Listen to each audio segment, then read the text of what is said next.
He's alive. He's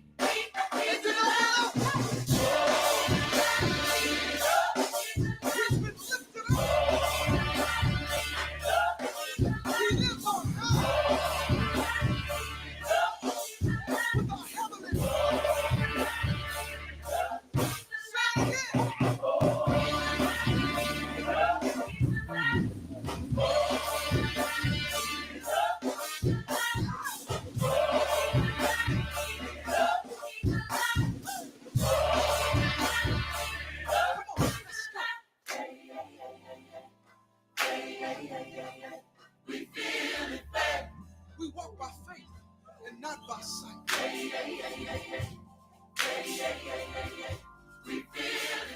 We believe him. We trust our God. Come on.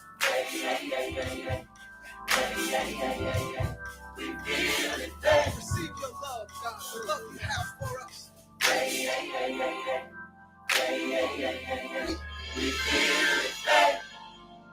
Middle Georgia.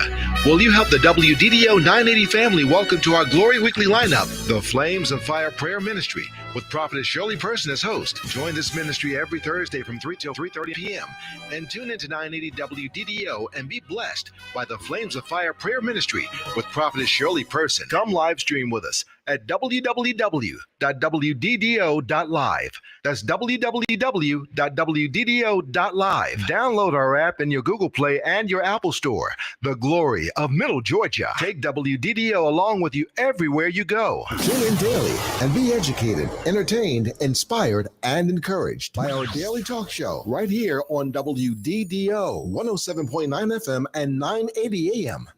Even while living 6 feet apart, bad things can still happen. if you get in an accident and been hurt, Call us. We might be able to help you. the Dozier Law Firm. We've been here and we'll be here for the duration.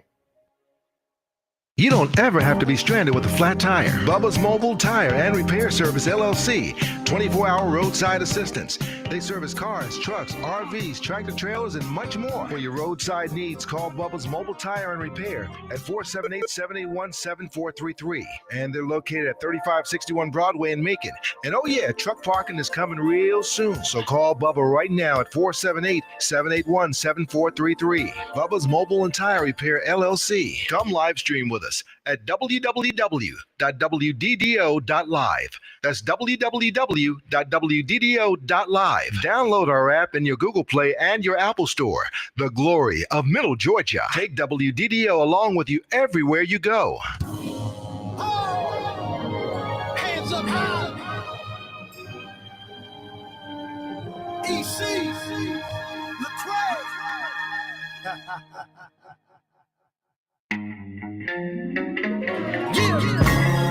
I confess, SOS, I need you daily.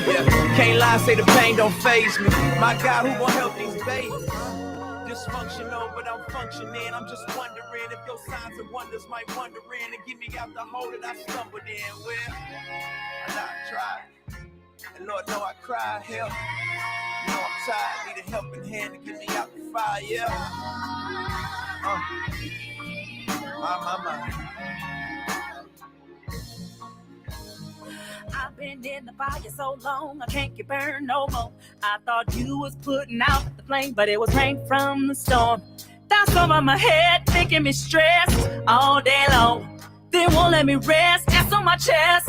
I ain't that strong. I need a lifeline right now. 911 won't do. My back's against the wall now. Done all that I could do. I prayed every prayer, went to every service like I know how. Just a ship without a sail. I'm lost without your help. I need help. Oh, Lord, I need your help.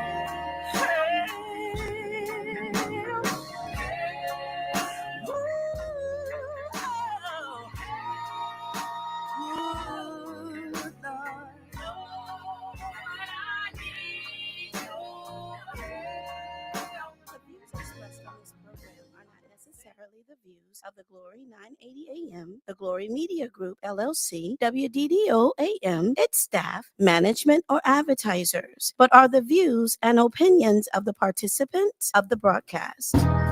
Macon in Middle Georgia. It's time for Village Talks with Tia and LJ. Join them live every Wednesday from 5:30 p.m. to 6:30 p.m. right here on the Glory 107.9 FM, 980 AM WDDO. Log on to the Glory 107.9 FM on Facebook or YouTube to become a part of the conversation. Let's go live into the studio for Village Talks with Tia and LJ. Is your child struggling with reading, writing, learning loss, and a culturally irrelevant curriculum? Do you want your child to be outstanding at reading and writing and also take pride in their culture? Then you want Reading Revolution Online. Reading Revolution Online is a web-based reading support program. We serve scholars in grades K through 8, and through our innovative approach, we help them build reading confidence and cultural identity development, equipping them for success in school and life. They learn about Black heroes and sheroes through captioned videos, reading selections, and other activities. Reading Revolution Online is an experience for the whole family. Do it for the culture. Go to readingrevolution.org and get your membership today.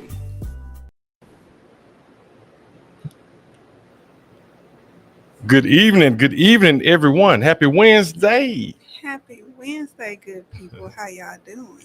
Yes, welcome to Village Talks. We are Making the Middle Georgia's freshest radio show and Godcast, bringing you conversations centered around culture and community from right here in the 478 and beyond. I am your co-host, LJ, and to my left is the amazing, fantabulous, magnanimous, extremely beautiful co-host. Tia, peace, good people. How y'all doing out there on this dreary day? A little chilly, a little rainy. Yeah, it's a little rainy. Besides, we need that rain sometimes. You know what I mean? Oh, yeah. We need it. I'm glad it's still raining out here. Ain't no telling what all the stuff going on with our weather. Absolutely. we definitely need it. It was a hot, dry summer. It sure was. Yeah, but our prayers going out to, speaking of weather, to all our folks that have been affected by the hurricanes, in the islands, out of Jamaica, the Bahamas, etc. Absolutely. Tia, your folks, you got family down there in the Bahamas. Right. So sending out our prayers to everyone and a safe return to all of our folks from Middle Georgia that were actually stuck down there. We heard there are a few of our folks from Middle Georgia that were down there, trapped in there. So we're happy to hear that our folks are okay and coming back home to us. But yeah, if you are listening to us right now online, we are live online. That is at the Glory 107.9 FM, 980 AM WDDO on Facebook and YouTube and Twitter. So if you're listening to us on the radio, which is if you are listening to us online, just know that you can listen to us on the radio at 107.9 FM, 980 AM WDDO. If you're in the Macon and Middle Georgia area, so Macon, Warner Robins, Middle Georgia area, check in with either one of those, AM or FM. You can get us. But anywhere in the world, you can listen to us online, live on YouTube and Facebook, and also on Twitter. And please download the app from the Google Play Store and the Apple Play Store as well, so you can always keep us with you. And shout out to our sponsors, Homeland Village Cultural Center, Assembly Brothers, as well as Habersham Records for sponsoring this show. And we appreciate y'all. But with no further ado, we're about to go ahead and get into our good news portion with Miss Tia.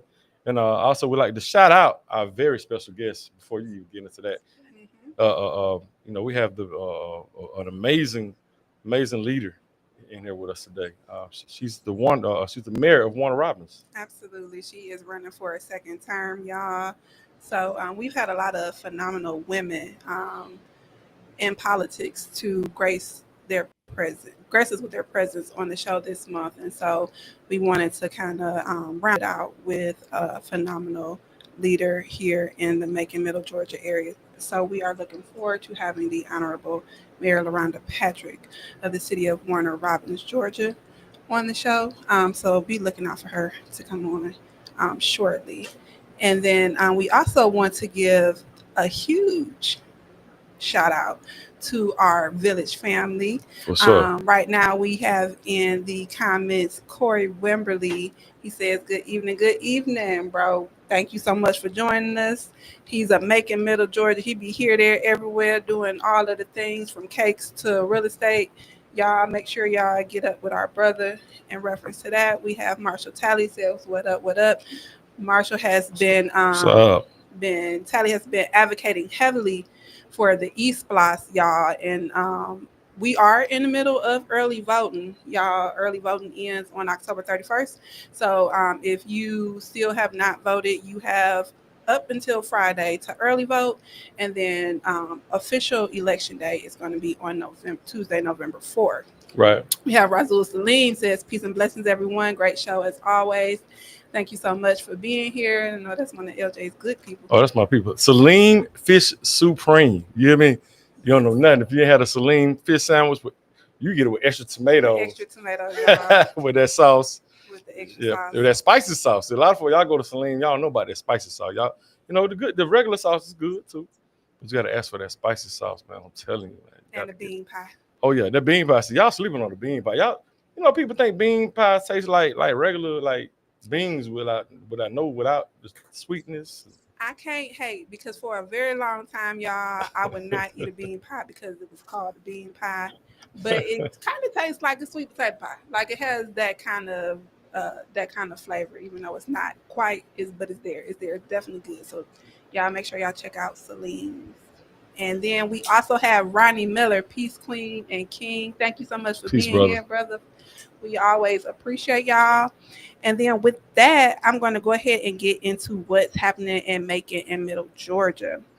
So there's going to be Extreme Trick or Treat this coming Friday, October 31st from 5 p.m. to 10 p.m. This is going to be happening at the Extreme Air Mega Park in Warner Robins. So get ready for an evening of high energy fun at Extreme Air. Bring the family for a community-wide trick-or-treat night with candy costumes and excitement. Free candy to any kids that stop by. There are no passes required to receive free candy. So this will be perfect for kids and teens who love adventure and boss house fun. Warner Robins High School will also be having the Air Force Junior ROTC Trunk or Treat. This will be taking place actually today from 5 p.m. to 8 p.m. This is going to be in the parking lot of 400 South Davis Drive in Warner Robins. There will be food trucks, face painting, games, and decorated trunks for trick-or-treating. Families are encouraged to bring their own candy and enjoy it in an evening full of community spirit, hosted by the Warner Robins High School's Air Force Junior ROTC. Sherling Library here in Macon will be having its Family Fall Festival this coming Thursday, October 30th, from 5 p.m. to 6:30 p.m. This will be taking place at 1769 Sherling Drive. Join the Middle Georgia Regional Library for crafts, games, story time, and trick-or-treat fun. There will be candy, snacks, and activities for the little ones. So come dressed in your favorite library-appropriate costume and enjoy a cozy fall evening of learning and laughter. Right.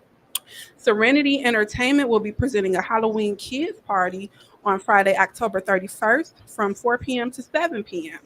This will be taking place at 427 Poplar Street. Bring your little superheroes and princesses downtown for free candy, fun music, and hocus pocus punch. Y'all, this is a family-friendly celebration and promises a safe and exciting Halloween experience right in the heart of Macon. Acts of Resistance will be having its opening reception on Sunday, November 2nd from 2 to 4. This will be happening at Tanglewood Art Studios. And Tanglewood Art Studios and 478 Creatives and Macon Rising will be having a powerful family art experience, encouraging youth to express themselves through creativity and civic engagement. There will be story time, a kid-friendly voting booth, and a mini vote art project inspired by artist Robert Indiana. It'll be $15 per child. Snacks will be included. It is free parking, but space is limited. And then finally, Dr. Chike Akua will be having a webinar with the African origins of our faith. That is his most recent book. This will be taking place also on Sunday, November 2nd at 4 o'clock, and it's online registration. Registration is free. So you can join Dr. Chike Akua for an enlightening virtual presentation exploring the African roots of spiritual wisdom. Learn about ancient African sacred texts, moral and spiritual teachings that predate the Bible, and unifying principles that connect us across faith traditions. So you can register for free, and I will drop the link to that in the chat momentarily. And that is what's happening in Macon, Middle Georgia. That's a lot happening right now. There's a lot happening, y'all. So That's some good stuff. Yeah. But we have a lot happening right now. I don't know what was that. You hear that? I do. I don't know what's going on. I don't know if we got a caller. We got a caller something here. But now, if not, if a caller didn't sneak in here or something, just to let you know, if you do want to join this conversation, you can call in with us at a 478-250-1444. Again, that number is 478-250-1444. And today we're gonna be on until 6:45. We have an extended show today, so that we make sure that we can have a thorough conversation with Mayor Patrick. So we definitely want you all to join us. Come on, call in, join the conversation. If you have any questions, leave them on our live chat. We'll make sure that we try to get around to asking those questions for you. But we definitely are on an inclusive show. So we appreciate it if you check in with us. And shout out to the show that came in before. That was a good conversation had on Askew Lane. Shout out to Miss Lucas. She had a brother that's running for state school superintendent. Right, there's been a lot of conversations being had about that as far as how public schools are being operated, being treated.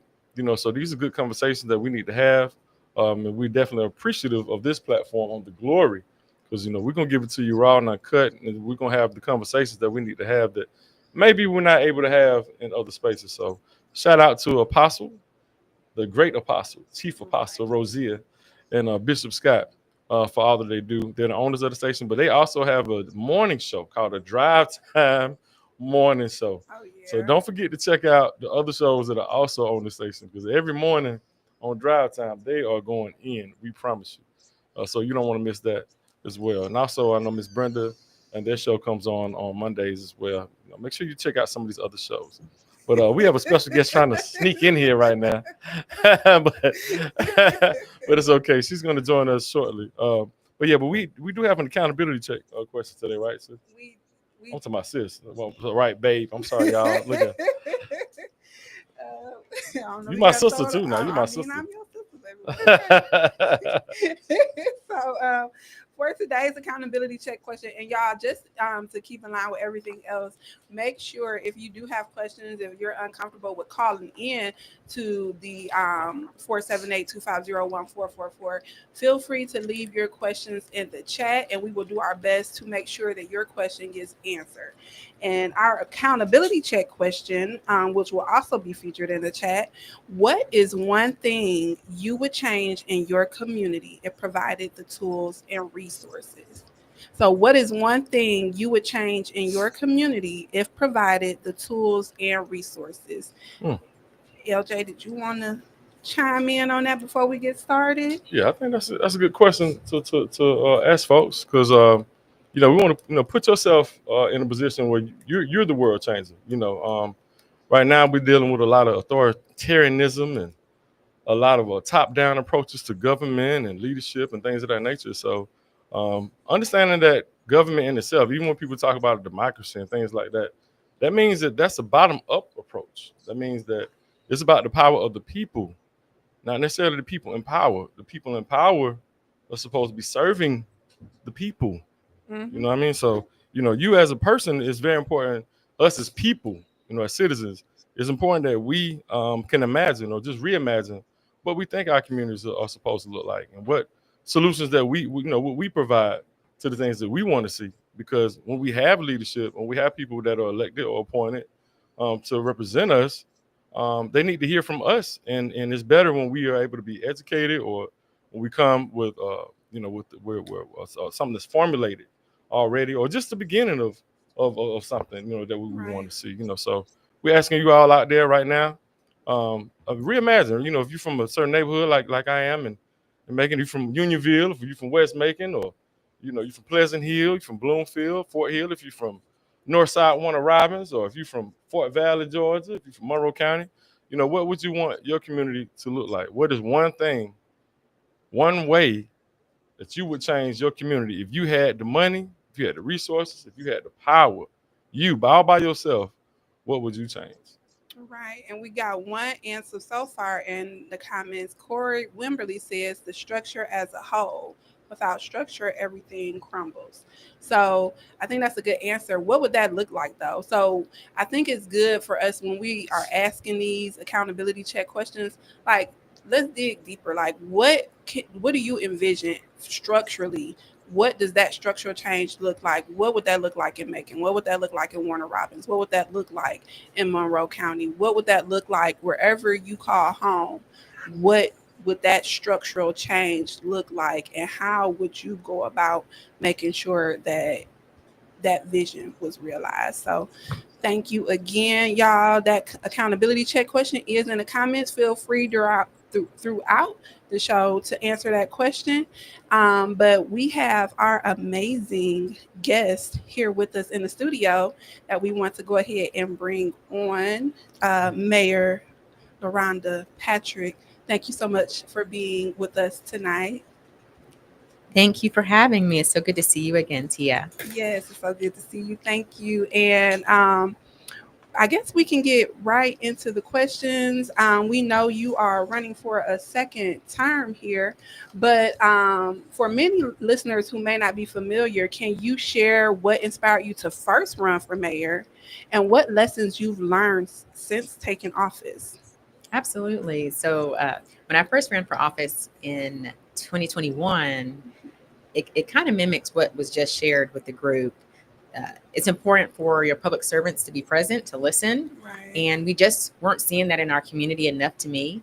I worked at the General Assembly for a year and a half when I was in college and the year before law school. Okay. And I got to work at the governor's mansion, not the mansion, but where the governor sits. Right. Sorry, I broke it down to kid terms. I explained to kids that way. My apologies. But Oh, no, I it's worked at the fine. General Assembly and I got to see the good, the bad, the ugly, and how real laws are made in our state.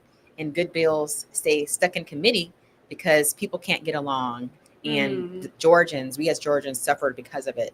And I kept seeing that self-service in certain areas when it comes to government. Right. And I want it to be the change I wanted to see. So that's why I first decided to run for elected office. I did not choose mayor. It was a group of people who convinced me to try to run for mayor. But originally, I was only going to run for city council. Oh, wow.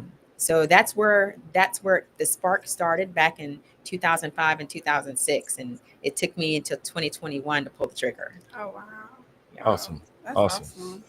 Yeah. So with your experience that you have now, right, and you're currently running for a second term now, right? Yes, I am. Yeah, we're going to talk a little bit about your opponent, maybe a little bit, not a lot, just something that he said. It just irked us a little bit. So we're going to ask you about that later.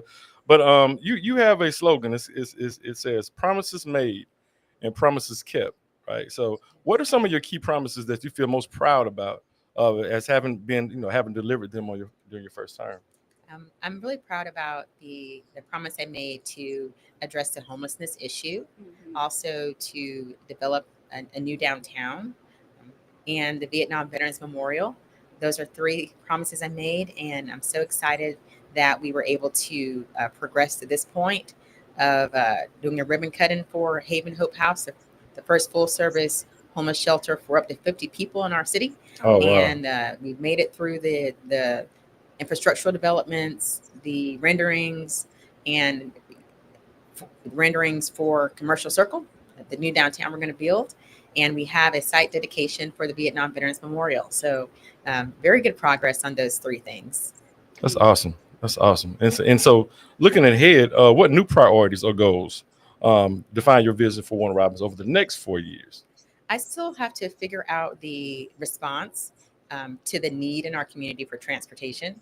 Of course, mass transit will not work in our city. Our city is just too spread out for it to work, but more of a shuttle type service with an app.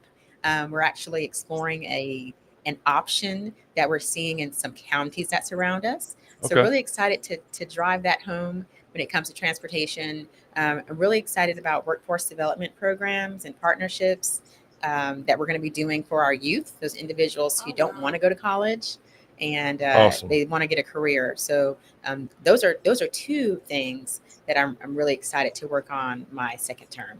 Did you say workforce and youth development? Yes. Oh, that's so refreshing to hear Mayor say that. It is. It is. Because I feel like I just want to ask you. So, and I know, you said things are still in development and you're still trying to get feedback and all of those type of things. But when it comes to youth development and workforce development, like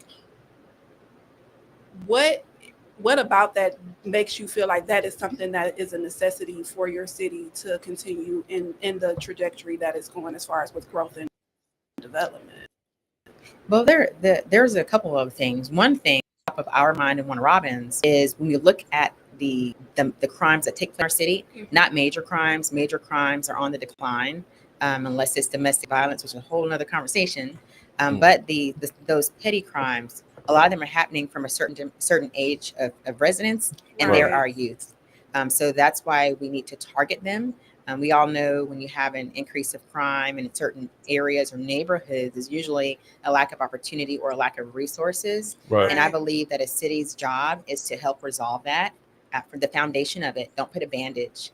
And a lot of individuals who may go to high school, they graduate, and now what's next? Some of them don't realize careers they could have and how much they can, thrive on their own if they decide to have a career or if they decide to be an entrepreneur. So providing that space for the local community, the business community to come in and help do on-the-job training for our youth who don't want to go to college. Also for them to have that seminar type, exposing them to other careers they don't know about, like welding is huge. Right. And that's something that people can learn to do. HVAC electrician. They said the next millionaires will be electricians and those who do HVAC. That's a report that came out, a national report. So we need to connect our youth to those things. Right. So then they don't have to worry about, oh, what am I going to do for a living? End up turning, making a wrong turn and going to a life of crime. Right. We help resolve that by bringing resources to them in a organized fashion, connecting to our business community. That's awesome. It is so refreshing. That is phenomenal. It really is, because a lot of what we talk about and push is youth development and the lack thereof that we see in our community here in Macon. So I think that it's refreshing to see that there are cities and mayors who are intentionally making sure that that is something that is being put top priority to make sure you continue in this development. Because like you said, if we aren't developing our youth, it's easy for them to make a wrong turn. They're distracted. There's not a whole lot going on. They don't feel like they have any resources or options. And so I just commend you on that, because I think it's a great necessity for our community specifically. Yes, it is. I agree. Right. I agree with you completely. Yeah, we appreciate you. And and to our guests, we did not have a previous conversation with her.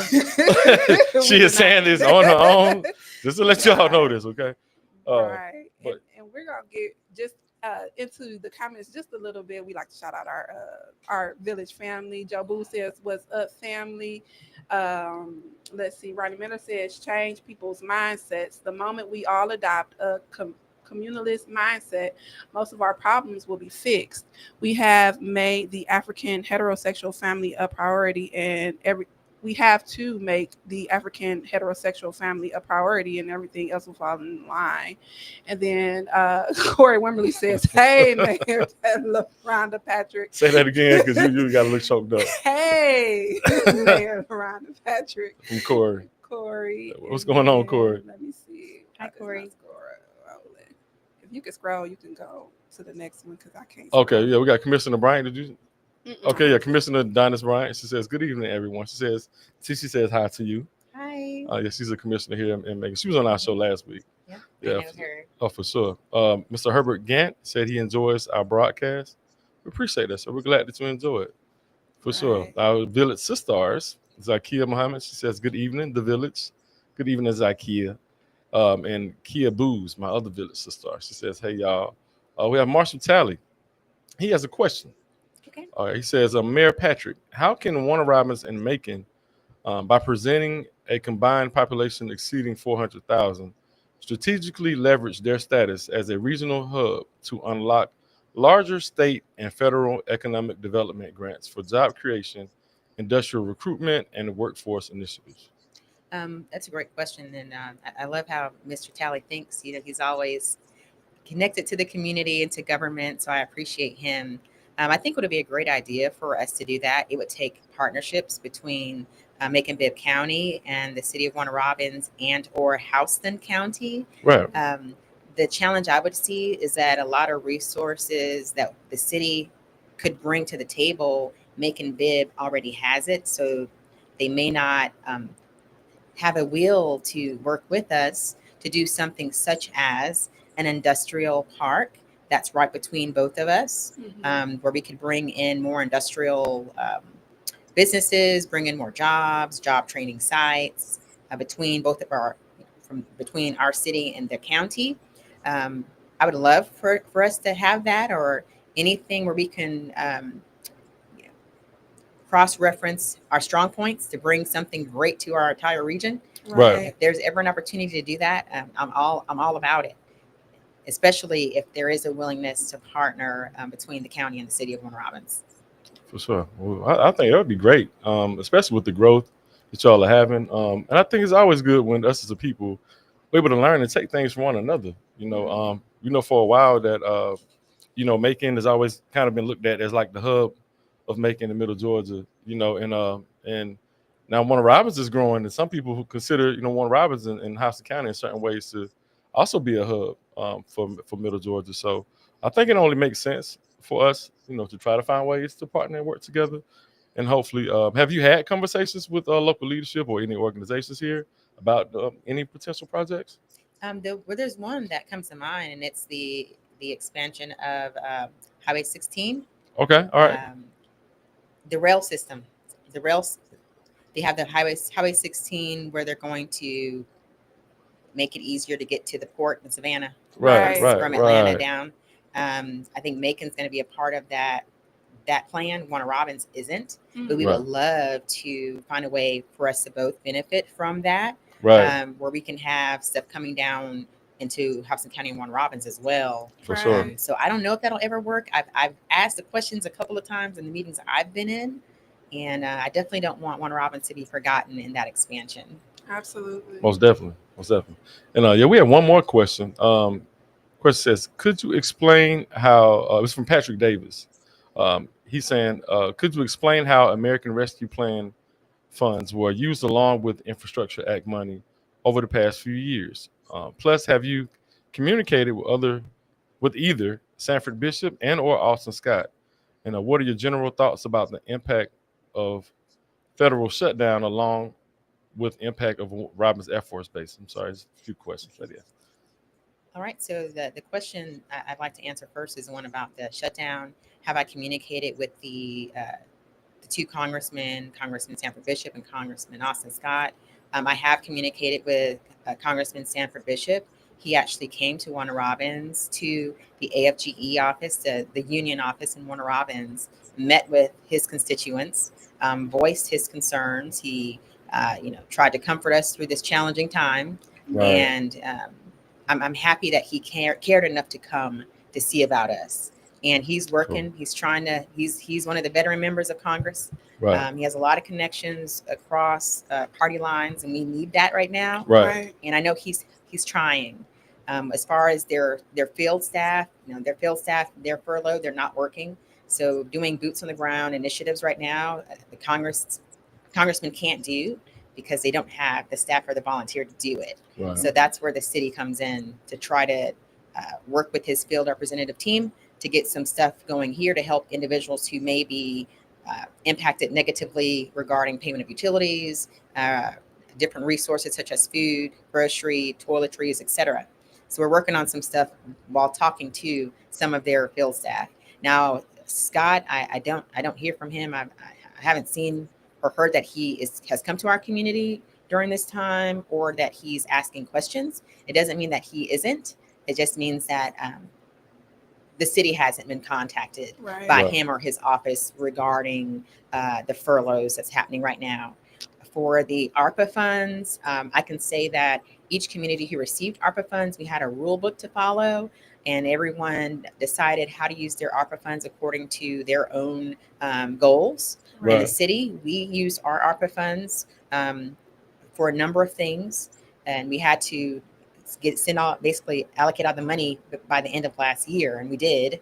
And we're really excited about the community core grants that we awarded from our ARPA funds that would help that would help the Middle Georgia Community Action Agency, First Primary Healthcare, which provides medical services to individuals with no insurance at all. Right. Also to United Way, Read United program. Okay. I know Read United is in Macon Bibb, but it is not in Warner Robins. So the very first time we got 2 schools to have the Read United program to help third graders advance so they can learn to read on grade level was because of our ARPA grant that we awarded to Read United. So we have 2 schools getting that program. Awesome. So they're just some examples of things we did with our ARPA funds. We were very adamant to make sure we allocated about $1.5 million to go to community programs specific. That's awesome. That's good work. That's good work. Awesome, awesome, awesome. You have quite a few people in here saying, "Great job, Mayor." They're just thank you so much. they appreciate you. it. Yeah, they're very much so appreciative of what you're doing in Warner Robins. And then just one more question in the lines of economic development and job creation.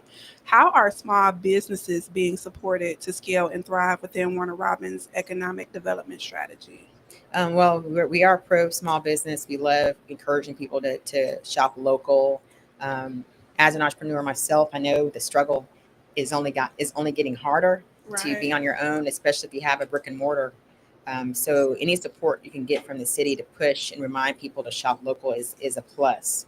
When it comes to something that we're in charge of through our development authority, which would be our downtown redevelopment plans, we are going to be having our design standards for that mixed use area. And we are also going to be requiring that some of those spaces be left for small businesses. And we have our startup Warner Robins class. We've done we've done it for 2 years already.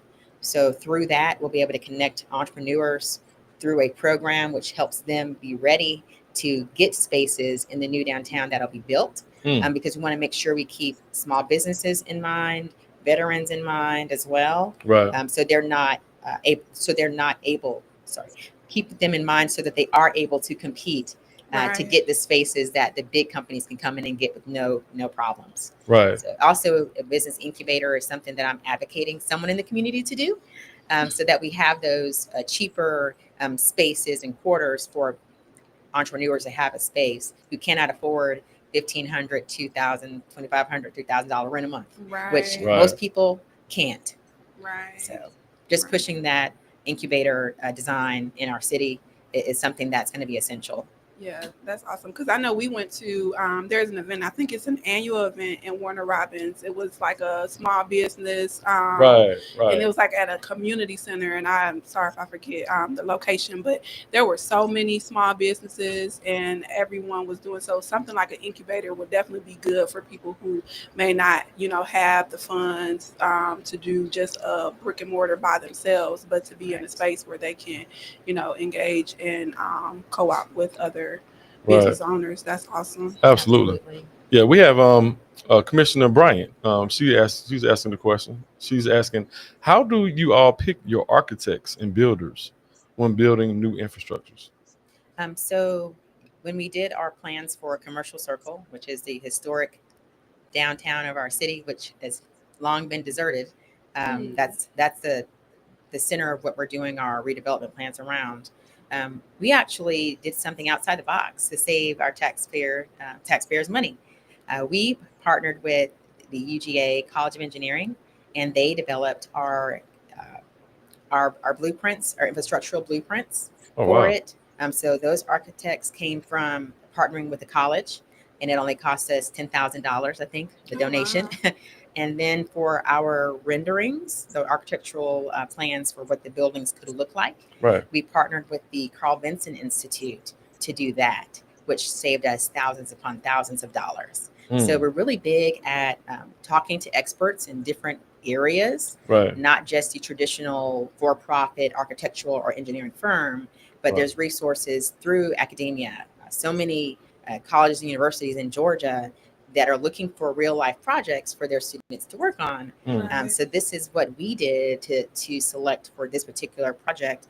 But for anything else that we do, say the renderings for the blueprint for our homeless shelter, Right. we hired private for that. So we put out a bid, an RF request for proposal, so that companies that meet the requirements can submit their proposal, their bid on how much they charge us to do the work. And we picked best quality, not necessarily best price. That's awesome. That is really awesome. And let me ask you this, because I think that's an amazing, that's very innovative. How y'all are approaching that.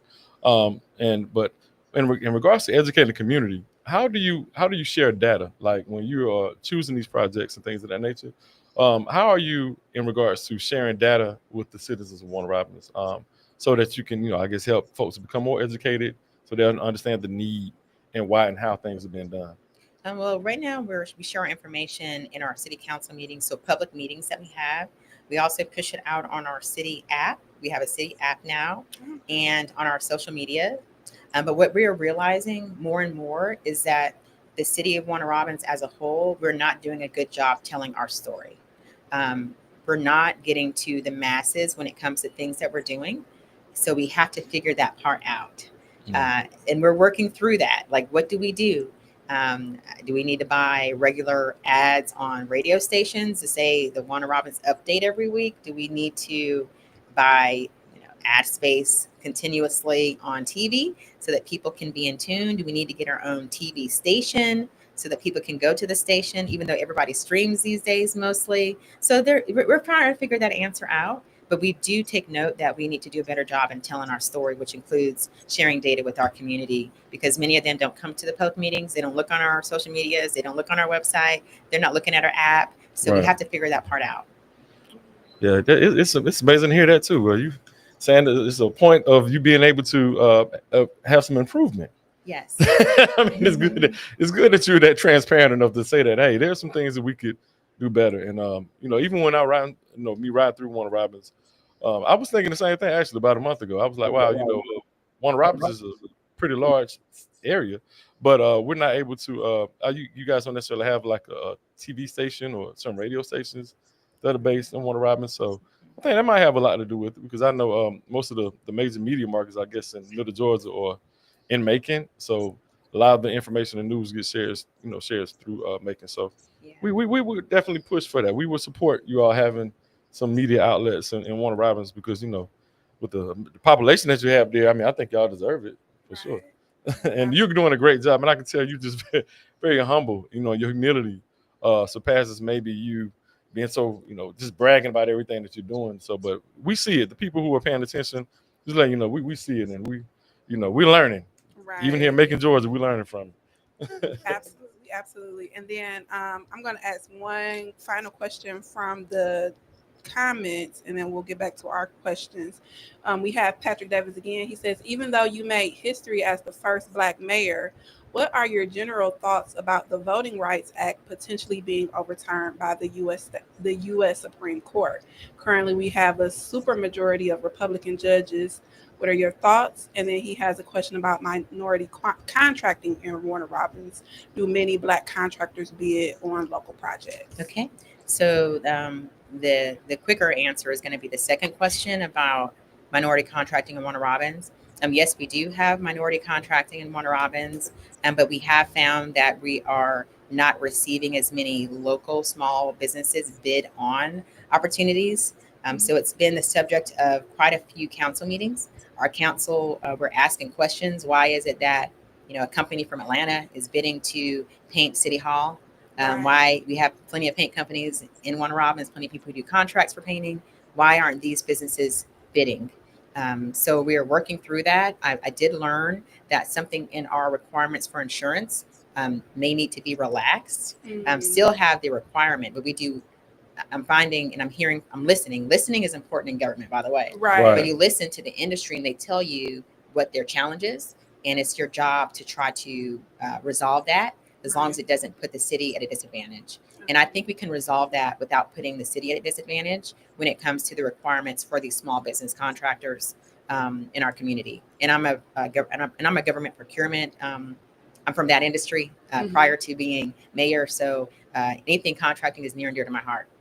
When it comes to the first question that was asked about the Voting Rights Act and the things happening at the national level, it literally breaks my heart. I'm an attorney.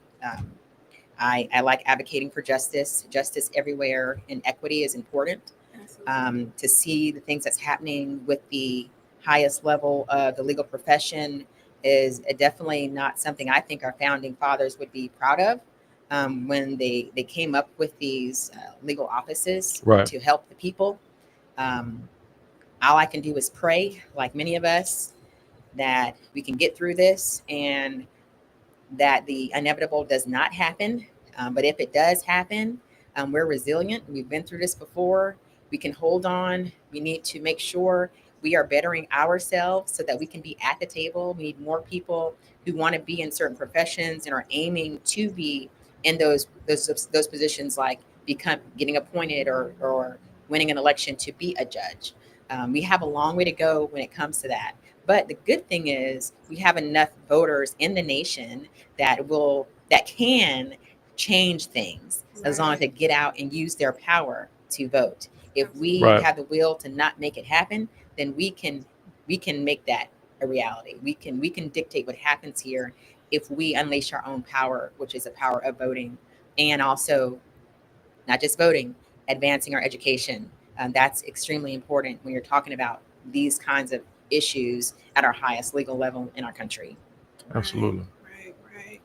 And so, speaking of that, and I'm not sure if this is an issue as it is here in Macon, Georgia, but I work for United Way, actually. I'm a Community Schools United coordinator, and we're kind of in the process of looking into potential literacy programs for adults.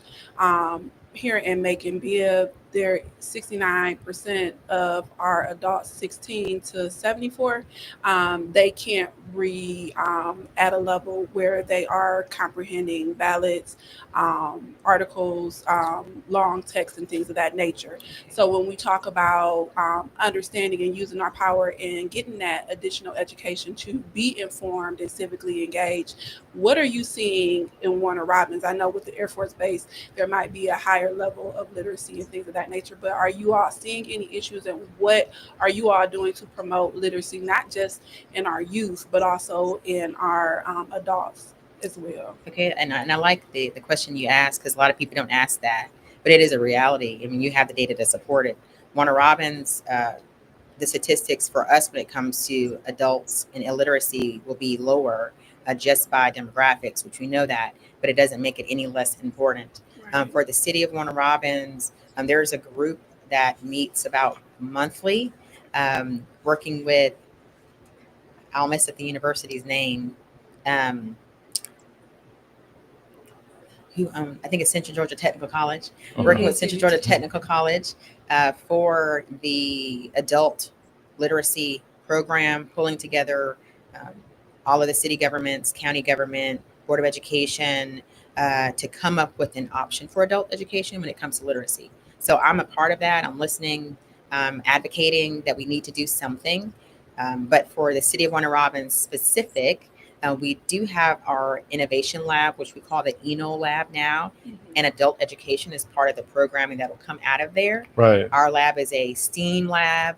It's part of our parks and recreational offerings. It's amazing too. Oh, you've been in there? Oh, You've no. seen it? Yeah, I've seen it. But like, it's yes. I've been trying to advocate for us to have something like that here in Macon. But yeah, it's amazing. And that came out of ARPA funds.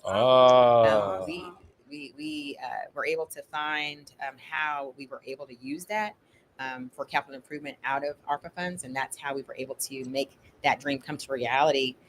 That's a collaboration with Apple and Ed Farm. But there we have an opportunity to have the space for individuals to come in to help adults learners who need to read, and take away the stigma, because we can bring it in, but also mix it in with innovative learning. Like you're also going to be learning some technology-based things, but we identify there's a need here for this. So same space, you could call it whatever you want, but really to help you learn how to read, but it don't sound so bad for you to come and learn how to read. So yeah, we have our space, we have our initiatives, and we have our partnerships through the Eno Lab that'll be looking to address that issue. That's awesome. Yeah, because Warner Robins, y'all are killing it with the STEAM and STEM. We have a good friend of ours. He's our mental health consultant. We do a show about mental health once a month here. His name is Chuck Henderson, and I work with him as well. But it's a program. It's called Chess and Community, where their kids learn how to play chess and critical thinking through chess. But they also are learning about robotics and coding through, so what they do is they build robots, and then the robots move the chess pieces on the board, right? So it's a cool program. But he's been a huge advocate for trying to get more STEM and STEAM programming here in Macon. And how is it like? What's your thinking in STEM and STEAM and how it impacts the future development of Warner Robins? I think it's necessary. That's where our world is going. Right. And if our children are not learning STEAM, more than one facet of STEAM, then they're going to be left behind. So we have to be serious about trying to advance our communities so that our children are exposed at a young age. If not, then other cultures, meaning other countries, I should say, other countries that are way ahead of us when it comes to STEAM will come in and take the jobs. And then our community, our cities, our counties will be at a disadvantage on the playing field. Right. And just to shout out the chat, we have a few people in. Edward James, Brother Head, he says, so has it been asked, does our city have a good relationship with their leadership? Yeah, we asked that question already. They trying to start something. Yeah. We ain't gonna. We already asked that question. Yeah. Y'all know what's up. She answered it very well. She did. Patrick Davis again. He said, "Black voters." Well, he made a statement. He said, "Black voters in Warner Robins have come out strong during early voting on Warner Robins. As of Tuesday, approximately 1,100 more Black voters have participated than white voters." That's interesting. Christopher Braddock said, "Great question." I think he was talking about Tia's question to you about the literacy, and he also said that the lab is awesome. Yeah. It is. Y'all did a great job with that. I need to go visit. Yeah, for real. Commissioner Bryant says, "Not sure if the question was asked, but what plans do you have for north side of town?" I have someone that's asking, not on Facebook but via the radio. Yeah, we actually have that question. It's one of our questions, so we gonna get to it. Everybody wants to talk about north side Warner Robins. Yeah, but we definitely going to ask that question. But before that, we're actually going to talk to you about housing and community development. And within your wheelhouse as mayor, how is housing insecurity being addressed, especially when it comes to affordability, landlord and tenant relations, and the eradication of substandard housing and unrestricted senior housing? Yes, all great subjects. I'm extremely passionate about affordable housing, workforce housing, to be specific, and elder housing.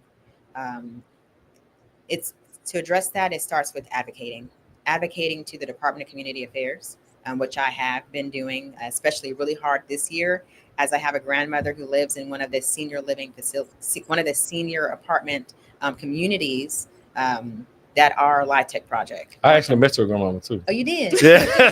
I'll tell you later. Yeah, she's super cool. I love my grandma. but the rents in those communities are like $1,100 and up. Ooh. And their income maybe $1,500 a month. So how are they being required to pay $1,100 to live in a place that's based on income? Right. So that takes advocating and asking the hard questions and holding state government accountable when it comes to making sure individuals who get these 9% tax credits are not abusing the system, getting rich off of it, and leaving our community to suffer. So when it comes to LIHTC, I make it very clear that we're working with DCA to help this, and they've been phenomenal, by the way. They're also not happy with the things that they're hearing, but they don't know unless somebody tells them. Right. So you got to communicate, because if you don't communicate, then people can't help you.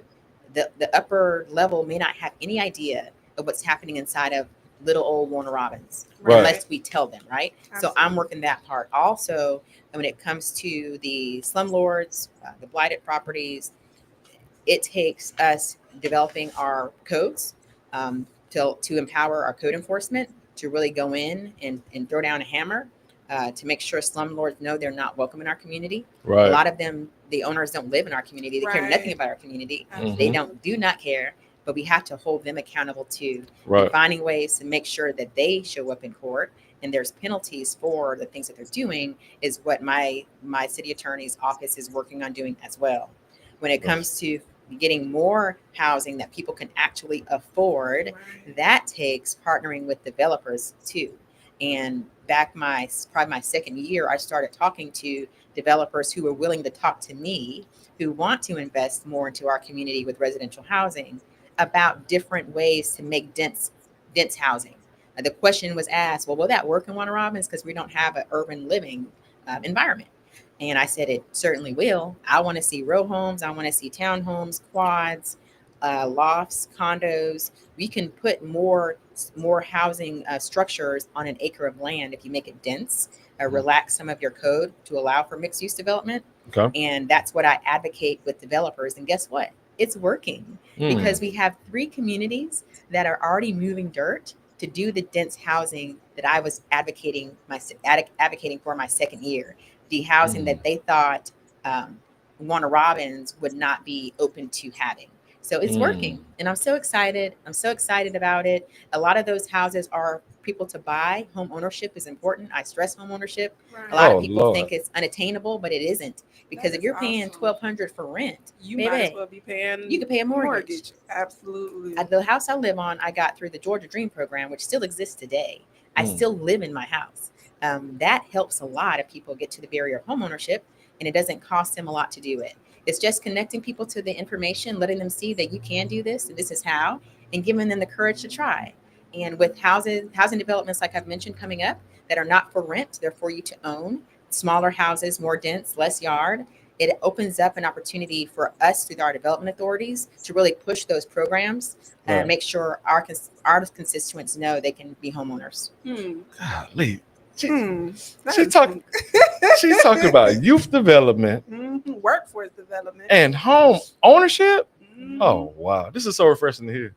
Well, I'm just a public servant. That's all I am. You listen to the public; they tell you what they need. Your job is to find out how to make it happen.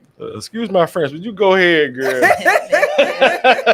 Madam Honorable,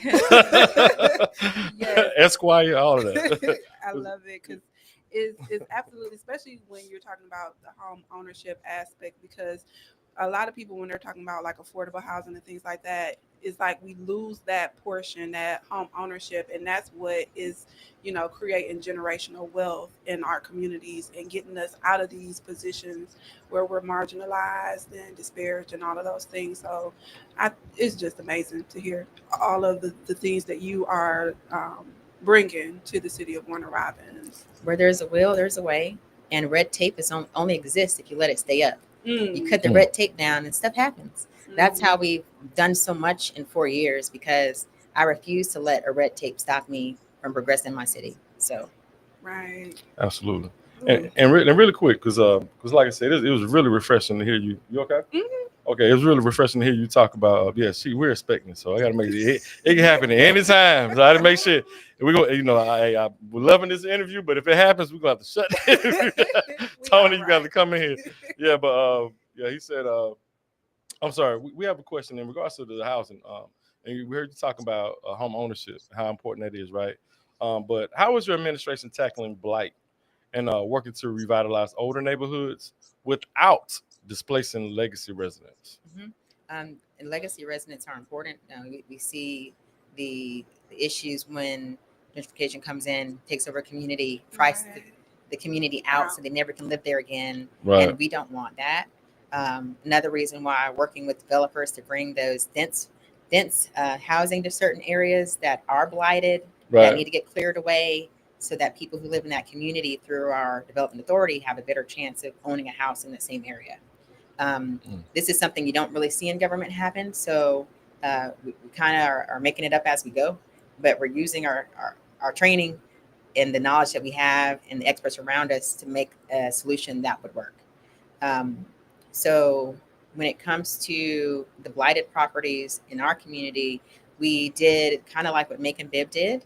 We took our code enforcement and put them underneath our police department, which allows us to resolve blight more quickly than what we were doing when code enforcement was not connected to PD. Right.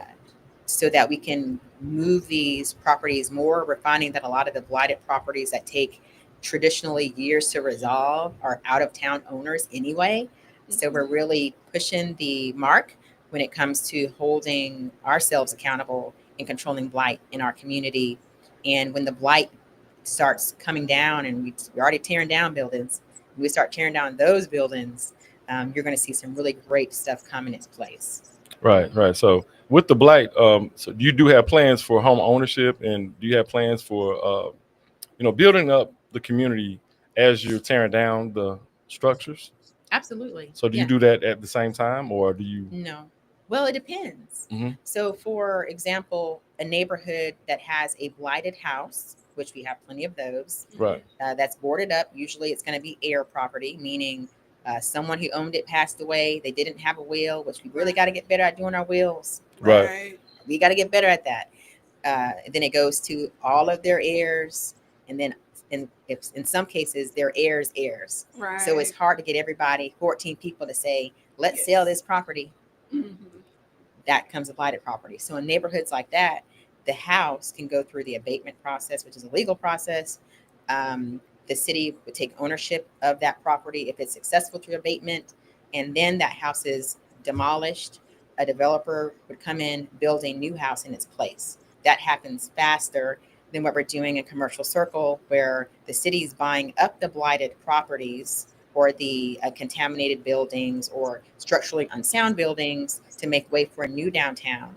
So the tearing down that you see us doing almost quarterly, that will take longer to put a structure back in its place to build up our Commercial Circle. But it's also necessary.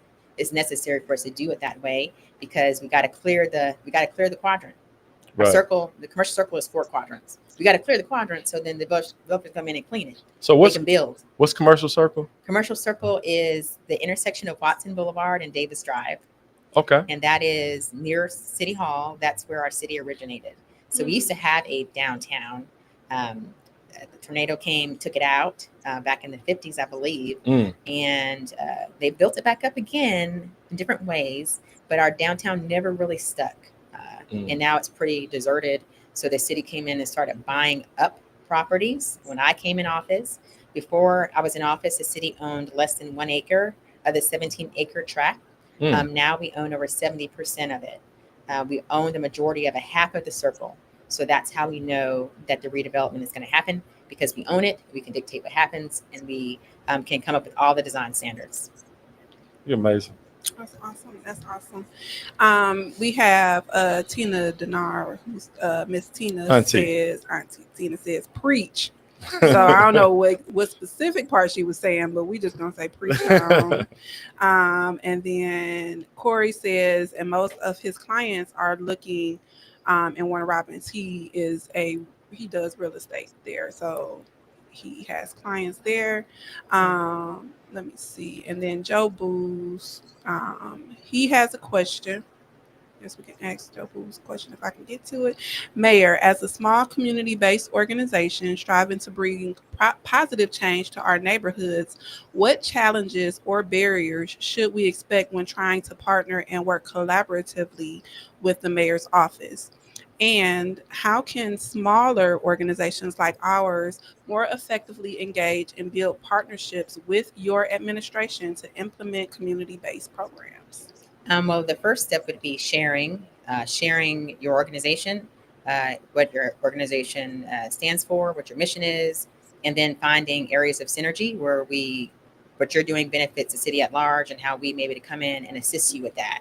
A lot of organizations, we don't even know they exist unless you tell us they exist. Right. And a lot of things organizations are doing, the city could help you further your mission in different ways. Right. So first thing is getting a meeting, sitting down and talking to me or talking to one of our council members about what you're trying to do and how we may be able to fit into the puzzle pieces you're putting together to help our entire community. Awesome. Joe Booz, set up that meeting, sir. He's doing a lot of great things. Wealth ASAP. Amazing. He also says revitalization, not gentrification. That's right. Absolutely. And we love it. And we're not looking to displace or make it so that people can come in and buy $500,000 condos. No, we want to make it so that our community, people that's moving here for Robins Air Force Base, Emory Healthcare, our industrial park, all of our defense contractors, we want a place where they can live, our firemen, police officers. So we'll have some of that, but it won't all be that. Right. That's awesome. Yeah, and the opening of Haven Hope House Homeless Shelter has sparked important conversations. How do you believe this facility will impact Warner Robins for those experiencing homelessness and the broader community? Oh, yes, it definitely has sparked a lot of Yeah. commentary about doing something that we should be doing according to my beliefs. Right.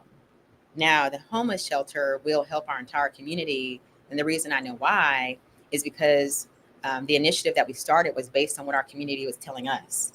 So we only did what the community told us they needed. We got complaints from the business communities. We were getting citations because of the trash that was on their properties that they say came from a homeless person that was sleeping in the back, for example. You still got to pay your citation. We're listening. So how can we help this? Right. We need a place for them to go. Right. So that's something until I knew when I came in office. But it's going to help because it's going to get the ones that are living on the streets, living in our woods, in the tent cities that we do have in Warner Robins. Right. We have over 100 homeless individuals in our community during our last point in time check, by the way. But connecting them to the resources so that they can thrive and transform their life by different community partners who are going to help us with the programming inside of the Haven Hope House shelter. That's amazing. Yeah, because some I guess he's your opponent. I guess that's what he is. Because they could have did better than that. But anyway, he has something to say about you and how you approach that and what have you. Yeah, I know. He thinks I should only help the right people. And I don't know what he defines as the right people, but I would venture to say if he led any city, the right, quote unquote, people probably wouldn't look like me. So, in my opinion, he has no business putting his name on anybody's ballot until he learns what public service is supposed to be. All right, now don't bring it out. I've been waiting. I can't wait till this election is over. Why? I get some stuff off my chest. Oh yeah. Because you are doing phenomenal with that. And then just one more thing in the way of the homelessness in Warner Robins. Are there any plans to strengthen partnerships with faith-based or nonprofit organizations to expand services for the unhoused community in Warner Robins? Absolutely. We started bringing together the nonprofit and religious communities my first year in 2022 when we started our homelessness coalition. It grew from 30 organizations and people to over 100. Oh, wow. And they are functioning even now to help get people off the street. So we have a great case study when it comes to how the community comes together and help resolve this issue. Right. And we have been able to help over 50 individuals who were homeless on our streets revitalize their lives, connecting them to the resources that the coalition would bring. If it's recovering their identity, getting an ID card, having an address, so they can get the benefits from the government, like the VA that they're entitled to, getting them the medical access that they were entitled to. They didn't have their benefits because they didn't have their identity or an address. Fixing those things that are minor, but it actually is everything when it comes to why someone might have ended up homeless. But yeah, so over 50 people have gone through the coalition, which is our community.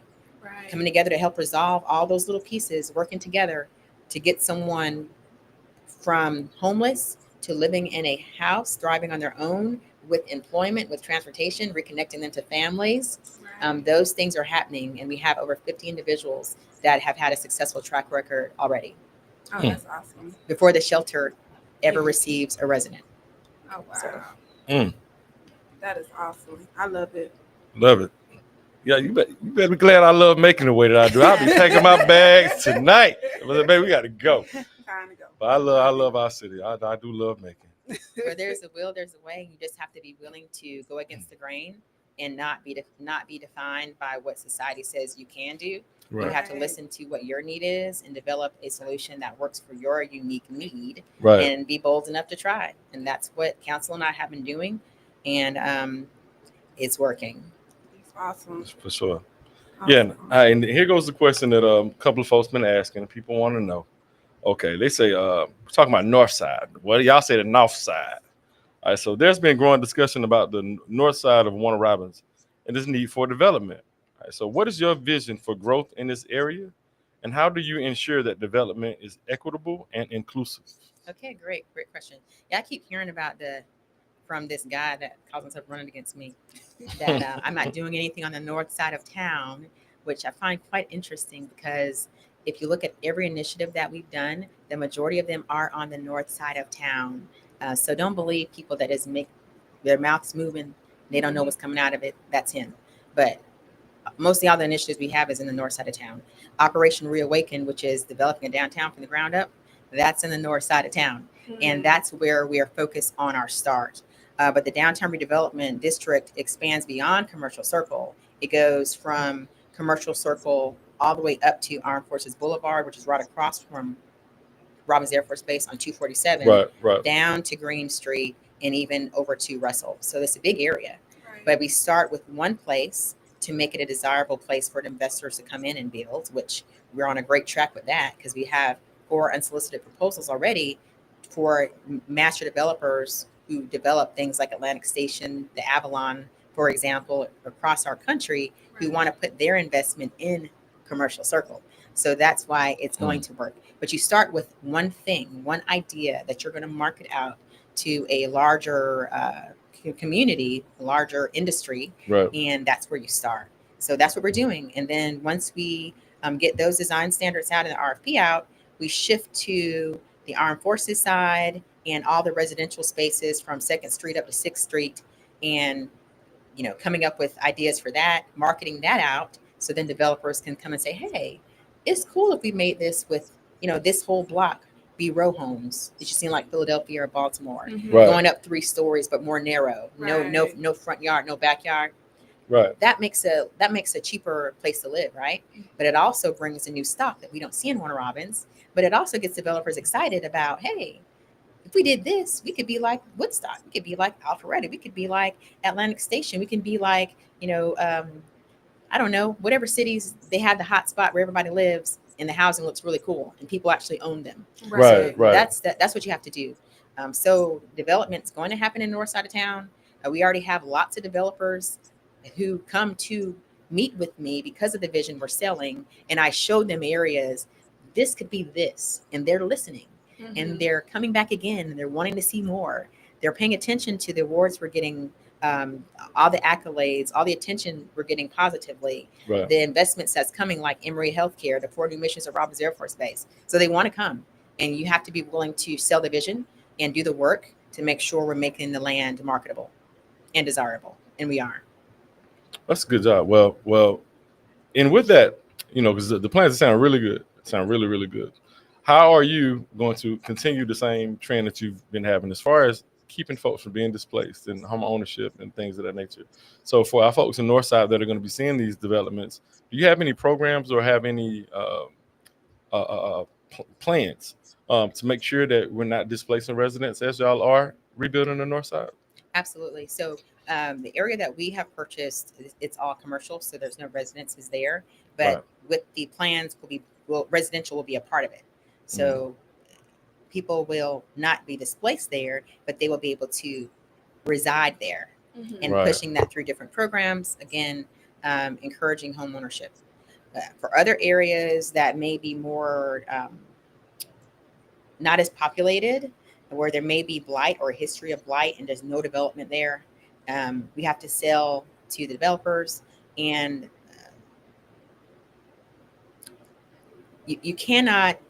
it's hard to stop a owner of a property from selling their property when they have a tenant in it to someone that's giving them a high dollar. Right. It's hard to police that. Right. But our mission may not be able to stop landlords who live in California or New York from selling their quad or their duplex to a private investor who will not renew to the current tenants, and they want to make it look better and charge a lot. Right. So we have to combat that with missions to bring in more dense housing so that individuals who may have lived in said duplex can find home ownership or be able to rent at a rate sustainable in other areas that's around that. Right. So you just have to come with different options. Right. As we believe in landowner rights, and that's one of the freedoms in the United States of America. Right. But pushing programs that help to empower individuals who may have lived in a community to come back and rehome in that community. That's what you have to do and market and sell and make it a thing so Right. that everybody wants to be a part of it. Gotcha. Good stuff. Oh, I'm on to the next question. Are you Yeah, looking at me? next question. All right. And then I think we asked all of those. I want to go into transparency, governance, and community engagement. How would you describe your leadership style when it comes to collaboration with city council members and department heads? Oh, that's a fun question. So when I came in office in 2022, I was not wanted by some of the council members and some of the department directors. I mean, some of them even retired before I ever raised my right hand. Oh, wow. And guess what? I didn't take offense to it because if you don't want to be on my team, I don't want you on my team either. I'm telling you. And we'll be a stronger team when everybody wants to play on the same team. Absolutely. So I had to deal with that. I had to learn to do things like not seem intimidating many times, to always lead with team, and team, to not sit at the head of the conference table, sit across from a person,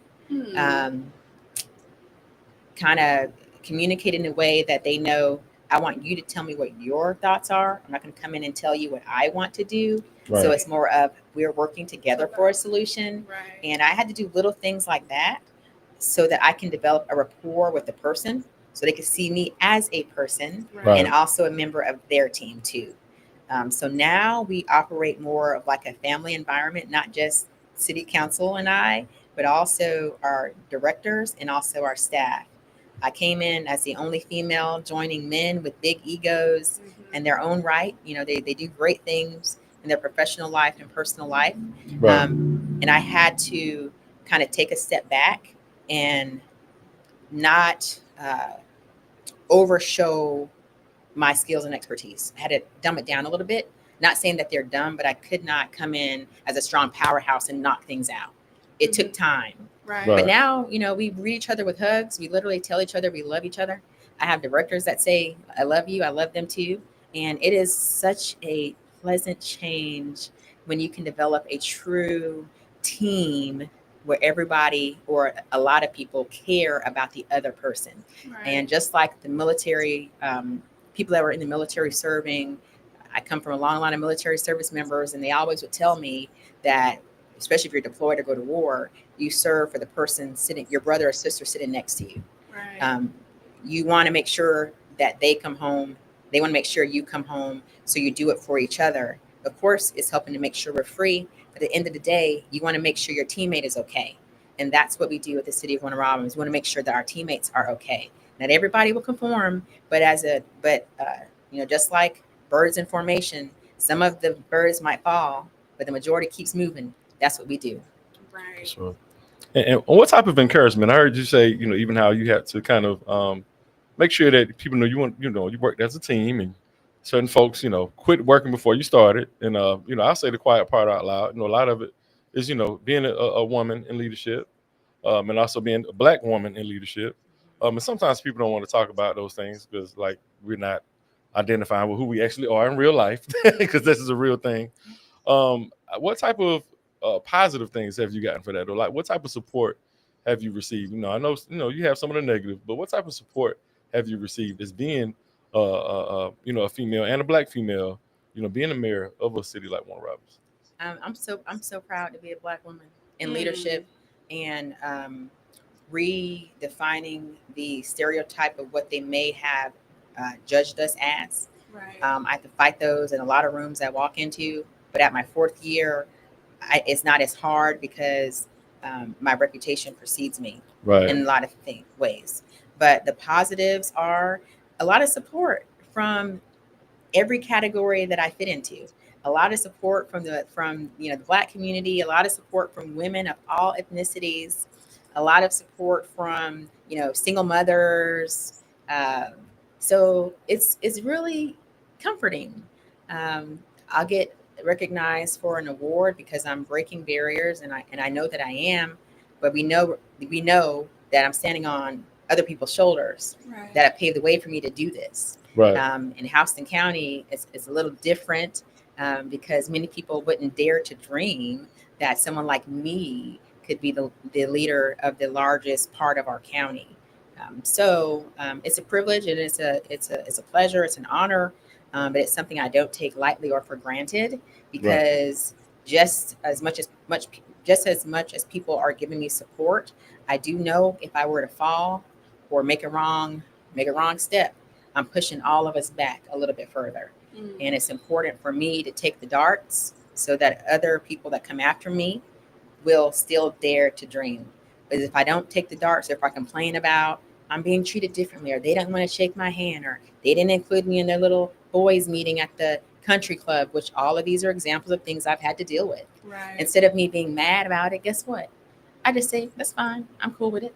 I'm going to keep on moving because I don't need to worry about that battle. My battle is making sure I put my best foot forward, that I set the standard so that now I'm not closing the door for anyone that meets in my category. Absolutely. So that's how I address it. I used to be sad about it. I used to cry. Not anymore. I'm going to keep on moving because guess what? We're doing a good job. We're getting the right attention. And I am redefining the standard for what they try to pigeonhole us into as far as a stereotype. Right. That's awesome. Is. That's awesome. Commendable. Yes. You go ahead. You No. want to read the question? Yeah. I was going to say, no, you can. You fine. But no, we actually were going to ask this, but we don't have much time left. But this is a great question that's coming from the chat, and it's, some people have been talking about it, even here making about some of the crime statistics or certain things that we've heard about, I guess, or may see a little bit happening in Warner Robins. But someone named Tone Miller or Tanya or Tone Miller, I hope we're saying it right. I'm just asking, can you provide recent statistics on crime rates in Warner Robins, and what initiatives are currently in place to address public safety and reduce crime in our community? Yes, so for Warner Robins, there's been a lot of chatter about our crime rate, if we have major crime issues, if we're a dangerous city or not, based on my opponent and what my opponent is saying during this election cycle. But all I can do is report what the data says. Right. So whenever you're in public safety, you have different categories of crime, and you have to base your policing off of the certain categories. So for us, when it comes to major crimes, which are the worst crimes in a community, we want to make sure those numbers continue to decrease. Right. And up until we had a domestic violence epidemic in our community, just as well as many communities, we're now seeing the major crime when it comes to homicides increase.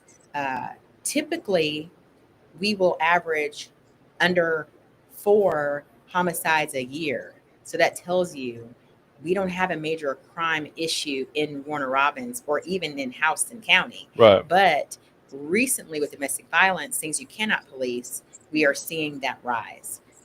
For other areas where we may see crime occurring that's making us really pay attention, there are going to be crimes that are coming from a certain age range of individuals, and that's our youth. Right. 13 to 24, I think that's the last number I saw. Right. So that's telling me we have to do something about this age group, right. which is where the workforce development project stems from. Right. Right. We have to do something there.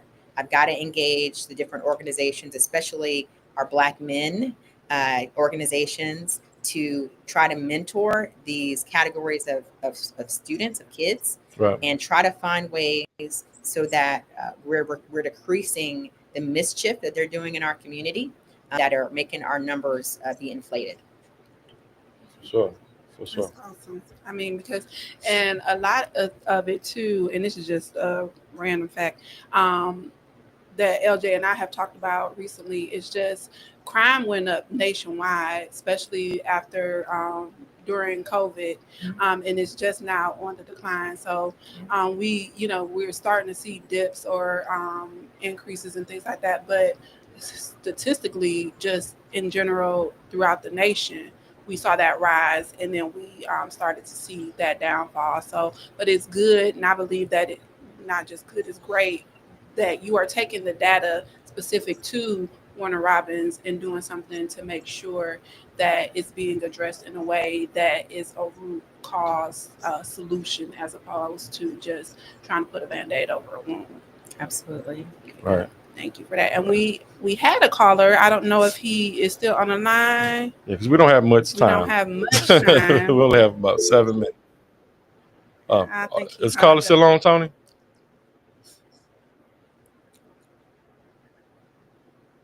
Okay, no, we don't. He hung up, but it was a Mr. Key. He just wanted to say thank you for your service and that he voted for you. Oh, thank you. So tell all your friends. I appreciate you. Right. And I don't take it for granted. Thank you. For sure. Yeah, but even with the violence situation, just to talk to you about it, I was a site supervisor for it was a program here called Cure Violence Making. Okay. And it was brought in through the ARPA funds. Commissioner Virgil Watkins actually pushed forward to have it here. And it's a violence intervention program. I mean, we have an MVP program, a Make It Violence Prevention program, but all of the programs currently now are violence prevention programs. And it's not necessarily a violence intervention program, which is what Cure Violence was, which I'm advocating for right now, that we do have a model that reflects that particular type of model, which is more of a what we call a credible messenger program. And, it's more hands-on, and it's where you're dealing with high-risk individuals and you're doing mediations and things like that. So I'd love to talk to you about that. And I don't know if it's something has actually came across your desk. Are you familiar with violence intervention programs? I'm not familiar. I'm familiar with the concept. Yeah. Okay. I'm not familiar with organizations in my community that are doing that. Right. But yeah, well, I would love to talk to you about that. And I have someone that does the work, nationwide. That will probably, could be a good source for someone like that. But yeah, we definitely applaud you for just being passionate and being transparent about things like, everything. Absolutely. Seriously, like you are. It's very refreshing to hear you come with some of the ideas and concepts that you're doing in your city. Being willing to say, hey, I don't, I'm still learning here. I don't have it together there, or I'm willing to work and be a team member here and there. Like that's very refreshing. And whatever it is that you choose to do outside of being the mayor of Warner Robins, or after being the mayor of Warner Robins, I think the sky's the limit for what you want to do. Like seriously, because you are absolutely phenomenal.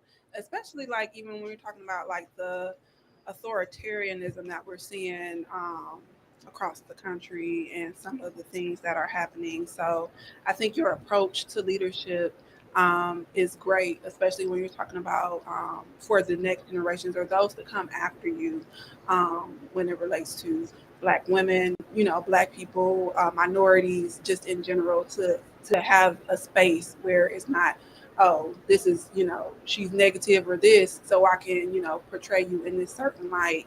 And now, the door's being closed for someone else to have the same opportunity. So I commend you. And then we don't have much time, but I do want to ask you, as you seek a second term, what message do you want voters to take away about your leadership and your continued vision for Warner Robins? I believe that the visions that we have created, Council and I, are elevating Warner Robins, and we'll continue elevating Warner Robins. We have a great innovative momentum going right now in our city, yes. And we want to keep it going. Council and I work well together. We function well, we listen well, and we remain flexible to address issues, real concerns, and try to find solutions to help in our community. So when it comes to me and my service, no one can ever question if I care about my community, and because I do. And right. I believe in valuing all individuals Our differences make us stronger. We're not always going to agree, but at the end of the day, you can agree to disagree on some, but our mission should be the same. So I lead with that. I lead from the front. I am just LaRonda. I'm happy to be blessed to serve in this position, to really make some change and improve our community and show people this can happen if you try. So I hope that the work that I've done, even things that they said could never happen, I hope that it's enough to earn me a second term in our community. I don't sit and just ask for votes when it's time to elect. I put in the work to show that I want this, and I put in the work to have a good track record to prove that I deserve this. So I deserve it not because of myself. I deserve it because I'm showing you that I care about you. I'm serving the public, and we are moving our whole city, building a city for everyone, not just for the right people, as my opponent may say. Oh yeah, that little fella's in trouble. I'm saying right now, I don't know what is he doing. He must just be, he want to be a TikTok star or something. I don't know, because he wasting his time. He wasting his precious little time. Some people have expendable income, and they don't mind paying for billboards and other things to make themselves feel like they're better than others. But I choose to lead by example, and I choose to let my work speak for itself. You're doing that. You're doing that. You are doing that. You are doing a phenomenal job at it as well. And so, y'all, just a reminder again, early voting goes through Friday, October 31st. What are the polling locations in Warner Robins for the early vote? Early voting in the city of Warner Robins is at the Houston Health Pavilion, which is the old mall over by Checkers. If you know where Checkers is, right? It's over by that. That's where the early voting takes place in Warner Robins. Okay, y'all. So make sure you get out early vote. Here in Macon Bibb, y'all know there are 3 locations: the Elaine Lucas Senior Center. Y'all, I don't have them. I'm sorry. That's the only one I know off the top of my head. Yeah. Oh, in the old mall at the Board of Elections. Board of Elections. Right. We have a few more comments too before we leave. Well, Corey Wimberly says, you wouldn't think homelessness was a thing here in Warner Robins. She said, I personally don't see it as much as other places. It's not as out there. Commissioner Bryant says, yes, ma'am. Great job. Great show and great information. Edward James says, I went to her town hall. She's most definitely a strong Black woman with a great mind. Ms. Bryant says, keep on stepping. That's right. And Ms. Monty Smith says, great interview. And then Edward James said, if these SNAP benefits don't go, kids and crime gonna rise everywhere. But Patrick Davis also said that he asked, consider running for Congress after your second term in office.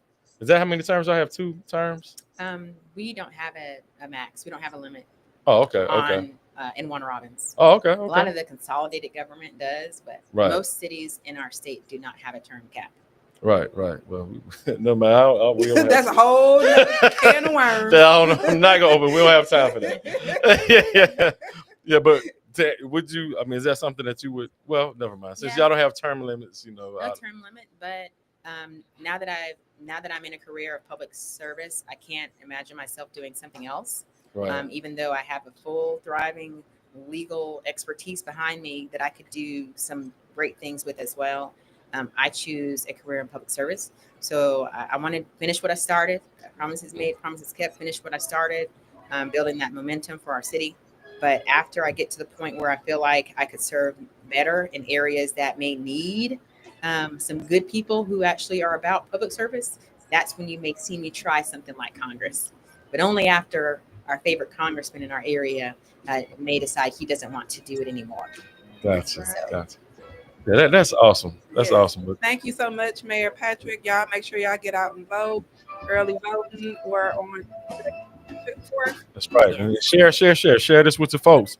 Make sure you check in with us every week right here on Village Talk.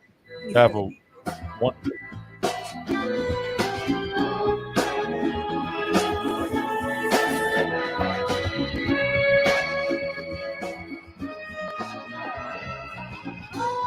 You've been listening to Village Talks with Tia and LJ. Join them live every Wednesday from 5:30 p.m. to 6:30 p.m. right here on the Glory 107.9 FM, 980 AM, WDDO.